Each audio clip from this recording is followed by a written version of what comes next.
آج انشاءاللہ تعالی ہم سورۃ المائدہ کی آیت نمبر 41 پڑھتے ہیں اور اس آیت کو سمجھنے کی کوشش کرتے ہیں۔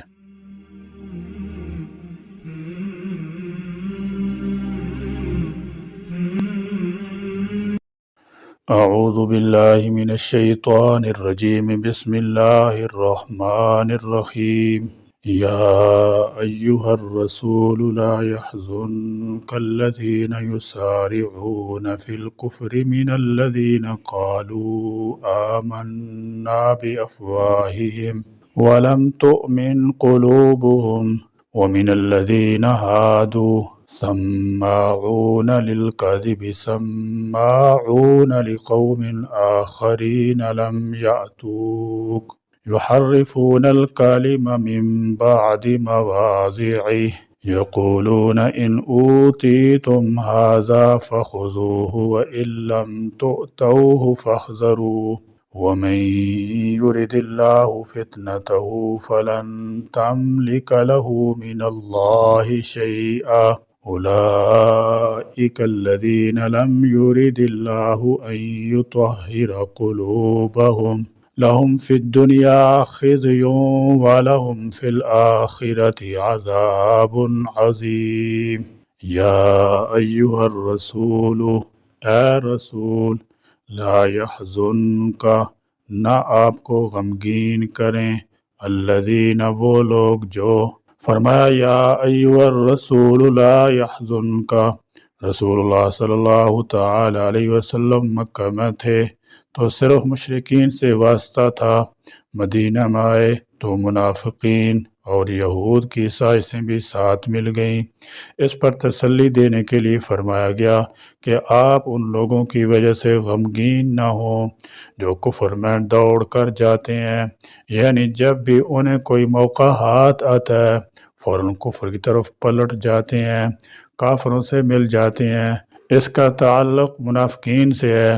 قرآن مجید قیامت تک رہنے والی کتاب ہے، اس میں آپ صلی اللہ تعالی علیہ وسلم کا ذکر زیادہ تر صرف رسول یا نبی کے لفظ سے ہوتا ہے، نہ کہ آپ کے اسم گرامی سے۔ اس میں اس بات کی طرف اشارہ ہے کہ اب آپ صلی اللہ تعالی علیہ وسلم ہی کی رسالت نبوت قیامت تک کے لیے ہے۔ آپ صلی اللہ تعالی علیہ وسلم کے بعد اور کوئی نبی نہیں آ سکتا۔ یسارعون،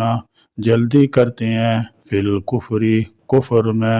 من الذین، ان لوگوں میں سے جو، قالوا، کہتے ہیں،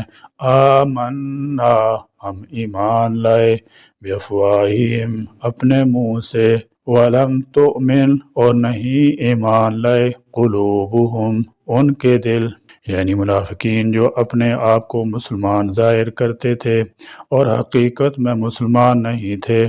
وَمِنَ الَّذِينَ، اور ان لوگوں میں سے جو، ہادو، یہودی ہوئے، فرمایا وَمِنَ الَّذِينَ ہادو، یعنی کفر میں دوڑ کر جانے والے یہودی بھی آپ کو غمگین نہ کریں۔ سماعون للکذب، جو جھوٹی باتیں بہت سنتے ہیں، یعنی جو کچھ ان کو ان کے مذہبی پیشوا تورات میں تحریف کر کے اور رسول اللہ صلی اللہ تعالی علیہ وسلم کی نبوت پر تان کے طور پر کہتے ہیں، اسے خوب سنتے اور قبول کرتے ہیں۔ سماعون لقوم آخرین، یعنی پھر یہ ان لوگوں کے جاسوس بن کر مسلمانوں اور نبی کریم صلی اللہ تعالی علیہ وسلم کی مجالس میں جا کر خوب سنتے ہیں، جو کہ تکبر کی وجہ سے ان مجلسوں میں شریک ہونا پسند نہیں کرتے۔ سماعون، جاسوسی کرتے ہیں، للکاذب، جھوٹ کے لیے، سماعون، وہ جاسوس ہیں، لقوم آخرین، دوسری قوم کے لیے، لم یاتوک، جو ابھی تک آپ کے پاس نہیں آئے، یعنی علماء یہود خود تو تکبر و پندار میں بارگاہ نبی میں حاضر نہیں ہوتے تھے اور سکھا کر عوام کو بھیجتے تھے تاکہ آپ صلی اللہ تعالی علیہ وسلم کی مجلسوں میں ہونے والی باتوں اور مشوروں سے آگاہ رہیں۔ یحرفون، وہ بدل ڈالتے ہیں، الکلمہ، کلام کو، من بعد مواضعہ، ان کے درست مواقع سے، یحرفون الکلمہ من بعد مواضعہ، کتب تفاسیر و احادیث میں لکھا ہے کہ یہود میں سے ایک مرد اور ایک عورت نے زنا کا ارتکاب کیا۔ ان کے علماء نے باہم مشورہ کر کے طے کیا کہ اس مقدمے کا فیصلہ محمد سے کروا لیتے ہیں، کیونکہ وہ نرم شریعت لے کر آئے ہیں۔ اگر انہوں نے کوڑے مارنے کا حکم دیا تو ہماری مراد بر آئے گی، اور اگر انہوں نے سنگسار کرنے کا حکم دیا تو ہم ان کا فیصلہ ٹھکرا دیں گے۔ چنانچہ اس بارے میں یہ آیت نازل ہوئی۔ مطلب یہ ہے کہ اللہ کے کلام میں تحریف کرتے ہیں، کبھی تو الفاظ ہی بدل دیتے ہیں جس کو تحریف لفظی کہا جاتا ہے، کبھی معنی و مفہوم بدل دیتے ہیں جس کو تحریف معنوی کہا جاتا ہے۔ افسوس کہ یہودیوں اور عیسائیوں نے اپنی آسمانی کتاب میں ان دونوں طرح کی تحریف کی ہے۔ اس کے علاوہ کبھی احکام شریعت کے مقابلہ ان کے علماء رسم و رواج کے مطابق بھی فتوے دے دیے کرتے تھے۔ یہ گویا تحریف عملی ہے۔ حضرت عبداللہ بن عمر رضی اللہ تعالیٰ عنہ سے روایت ہے کہ رسول اللہ صلی اللہ تعالی وسلم کے پاس ایک یہودی مرد اور عورت کو لایا گیا جنہوں نے زنا کیا تھا۔ آپ صلی اللہ تعالی علیہ وسلم نے ان سے فرمایا، تم اپنی کتاب میں اس کے بارے میں کیا حکم پاتے ہو؟ انہوں نے کہا، ہمارے علماء نے اس کی سزا چہرہ کو سیاہ کرنا اور گدھے پر گشت کروانا تجویز کی ہوئی ہے۔ حضرت عبداللہ بن سلام رضی اللہ تعالی عنہ نے کہا، اے اللہ کے رسول، ان کے علماء کو تورات سمیت بلائیے۔ چنانچہ تورات لائے گی تو ان میں سے ایک نے رجم کی آیت پر ہاتھ رکھ کر آگے پیچھے سے پڑھنا شروع کر دیا۔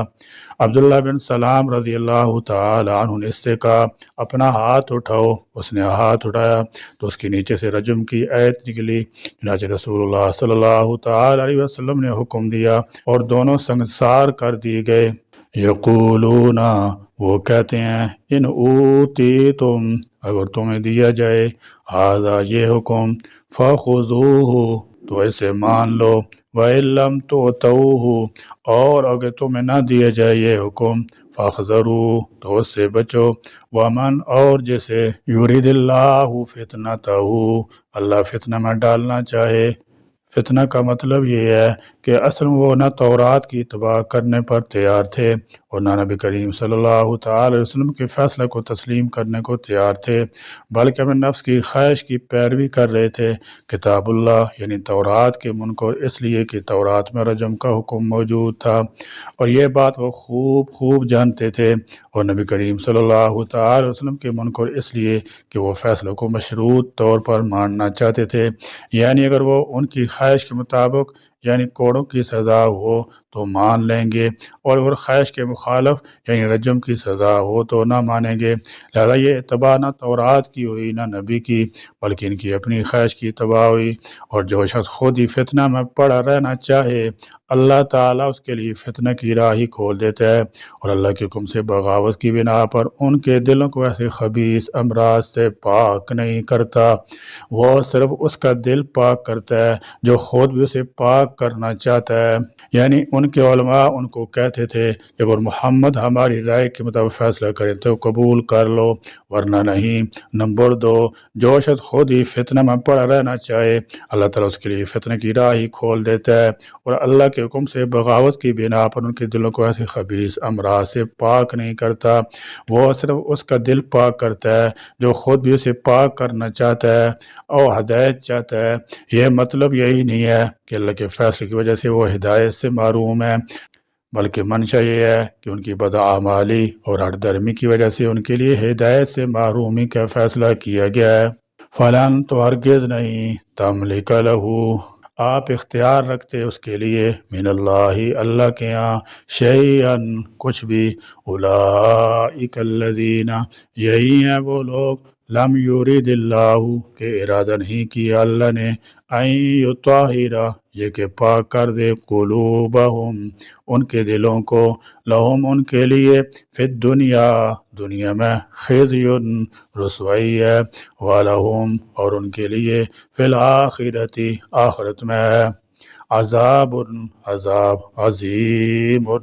بہت بڑا۔ اس آیت کا شان نزول دو واقعات کا سبب ہے جو مدینہ کے آس پاس دو یہودی قبائل میں پیش آئے۔ ایک واقعہ قتل و قصاص کا تھا اور دوسرا زنا کا ہے۔ یہود کی یہ پرانی عادت تھی کہ اپنی دنیاوی فائدوں کے مطابق اپنی تورات سے ہٹ کر خود ہی فتوے بنا لیے کرتے تھے، خصوصاً سزاؤں کے معاملہ میں تو امیر و غریب کی وجہ سے خود ہی رد و بدل کر لیے کرتے تھے۔ ان کے اس رویے کو مذکورہ آیت میں بیان کیا گیا ہے اور نبی کریم صلی اللہ تعالی علیہ وسلم کو تسلی دی گئی ہے کہ یہ اہل کتاب تو بڑے پرانے بگڑے ہوئے عہد شکن ہٹ درم اور نافرمان لوگ ہیں، آپ ان کی پرواہ ہرگز نہیں کریں گے، مگر ان سے ہوشیار ضرور رہیں کہ ان میں سے اکثر یہود کے جاسوس ہیں جو مسلمان بن کر یہود کے لیے جاسوسی کرتے ہیں، اور پھر تسلی دی کہ آپ ان کو نہ تو ٹھیک کر سکتے ہیں اور نہ ہی سمجھا سکتے ہیں، یہ غلط لوگ ہیں، غلط راہوں کی تلاش میں رہتے ہیں، غلط راہوں کے لیے کوشش کرتے ہیں، اس لیے اللہ نے ان کے لیے غلط راہوں کو ہی آسان کر دیا ہے۔ ان کا کوئی علاج نہیں سوائے اس کے کہ دنیا میں بے چینی، بے سکونی اور ذلت کی زندگی گزاریں اور آخرت میں سخت سزا میں ہمیشہ ہمیشہ کے لیے مبتلا کی جائیں۔ نبی اکرم صلی اللہ تعالی علیہ وسلم کو اللہ تعالیٰ نے حکم دیا کہ آپ سختی سے اپنی شریعت پر قائم رہیں اور ہر فیصلہ قرآن کے مطابق کریں، یہود کی بالکل پرواہ نہ کریں، اور آپ صلی اللہ تعالی علیہ وسلم کو ان کے پاس آنے والے منافقین کی وفد سے پوری طرح خبردار کر دیا گیا تھا، اور ساتھ ہی مسلمانوں کو ہدایت کر دی گئی کہ وہ ہر قسم کی مشرکانہ اور کافرانہ خصلت سے اپنے آپ کو بچا کر رکھیں۔ یہاں یہ بات قابل ذکر ہے کہ آپ کا یہود مدینہ سے جو معاہدہ ہوا تھا اس کی روح سے یہودی اس بات میں آزاد تھے کہ اپنے مقدمات اور تنازعات خود ہی تورات کے مطابق فیصلہ کر لیے کریں، اور اگر چاہیں تو اپنے مقدمات نبی آخر الزمان کی عدالت میں لے جائیں۔ اس صورت میں آپ کا کیا وہ فیصلہ ان پر لاگو ہوگا، اور یہود یہ مقدمہ اس غرض سے آپ کے پاس لائے تھے کہ امیر زانی جوڑا رجم کی سزا سے بچ جائے گا۔ یہودی نہ تو تورات کے متبع تھے نہ نبی کے، یعنی اصل میں وہ نہ تورات کی اتباع کرنے پر تیار تھے اور نہ نبی کی فیصلہ تسلیم کرنے کو تیار تھے، بلکہ اپنے نفس کی خواہش کی پیروی کر رہے تھے۔ کتاب اللہ یعنی تورات کے منکر اس لیے کہ تورات میں رجم کا حکم موجود تھا، اور یہ بات وہ خوب جانتے تھے، اور نبی کے منکر اس لیے کہ وہ فیصلہ کو مشروط طور پر ماننا چاہتے تھے، یعنی اگر وہ ان کی خواہش کے مطابق یعنی کوڑوں کی سزا ہو تو مان لیں گے، اور خواہش کے مخالف یعنی رجم کی سزا ہو تو نہ مانیں گے۔ لہذا یہ اتباع نہ تورات کی ہوئی اور نہ نبی کی، بلکہ ان کی اپنی خواہش کی اتباع ہوئی۔ مکہ میں مسلمانوں اور پیغمبر اسلام کو دکھ پہنچانے والے اور پریشانی میں مبتلا رکھنے والے صرف قریش مکہ تھے، مگر مدینہ آ کر آپ کو چار قسم کے لوگوں سے دکھ پہنچ رہا تھا: ایک منافقین، دوسرے یہود، تیسرے مشرک قبائل عرب، اور چوتھے مشرکین مکہ جنہوں نے فتح مکہ تک اپنی معاندانہ سرگرمی میں کوئی کسر اٹھا نہ رکھی تھی۔ تاہم اس آیت میں صرف دو قسم کے لوگوں کا ذکر ہے، ایک منافقین، دوسرے یہود، اور ان کی معاندانہ سرگرمیاں بھی طرح طرح کی تھیں، مسلمانوں کے دلوں میں طرح طرح کے شکوک پیدا کرنا، مسلمانوں میں ہی فتنہ کی آگ بھڑکانا، لوگوں کو اسلام لانے سے روکنا، مسلمانوں اور پیغمبر اسلام کو بدنام کرنا اور گالی دینا، اور جنگ کے وقت مسلمانوں کے خلاف سازشیں کرنا اور جنگ کے دوران کافروں کا ساتھ دینا۔ ایک تو آپ صلی اللہ تعالی وسلم اس بات پر بھی بہت دل گرفتہ رہتے تھے کہ لوگ کیوں اسلام قبول نہیں کرتے، اس پر مستزاد یہ معاندانہ سرگرمیاں بھی شامل ہو جاتی، تو آپ صلی اللہ تعالی علیہ وسلم سخت پریشان اور دل گرفتہ ہو جاتے تھے، اور ایسا ہونا ایک فطری امر تھا۔ آپ صلی اللہ تعالی وسلم اسی حالت کو مد نظر رکھتے ہوئے اللہ تعالیٰ جل شانہ نے آپ صلی اللہ تعالی علیہ وسلم کی تسلی کے لیے یہ ہدایت فرمائی کہ آپ کو ان حالات سے پریشان ہونے کی ضرورت نہیں، یہ سب لوگ اللہ کے علم میں ہیں اور یہ اپنے انجام کو پہنچ کے رہیں گے، آپ کو صرف اللہ پر ہر وقت نظر رکھنا چاہیے۔ یا اللہ کریم، آپ نے ہمیں عافیت بخشی، آپ کے فضل و کرم سے بہت نعمتیں ہم نے کھائیں اور برتیں، آپ نے کبھی بھوکا نہیں رکھا، برابر روزی پہنچائی، آپ کی نعمتوں کی کھانے سے قوت آئی، لیکن ہم نے اس قوت کو بجائے آپ کی فرمانبرداری کے نافرمانی میں خرچ کیا، کتنے ہی ہم نے گناہ کیے، آپ نے لوگوں سے پردہ میں رکھا، کبھی آپ کا خوف آیا تو ہم آپ کے امن و عافیت سے دھوکہ کھا گئے اور سمجھے کہ ہمیں آپ نہ پکڑیں گے، اور آپ کی پکڑ کا خیال بھی آیا تو آپ کے علم کی طرف دھیان گیا اور کرم کی امید میں گناہ کر بیٹھے۔ اے اللہ ہم ہر ایسے گناہ سے معافی چاہتے ہیں، ہمیں بخش دیجئے، آئندہ گناہوں سے ہمیں بچا دیجئے اور نیک اعمال کی توفیق عنایت فرما دیجئے اور آخرت کی فکر کی توفیق عطا فرما دیجئے۔ یا اللہ کریم قرآن کی سمجھ عطا فرما دیجئے۔ یا اللہ کریم قرآن احکام پر عمل پیرا ہونے کی توفیق عطا فرما دیجئے۔ آمین۔ وآخر دعوانا الحمدللہ رب العالمین۔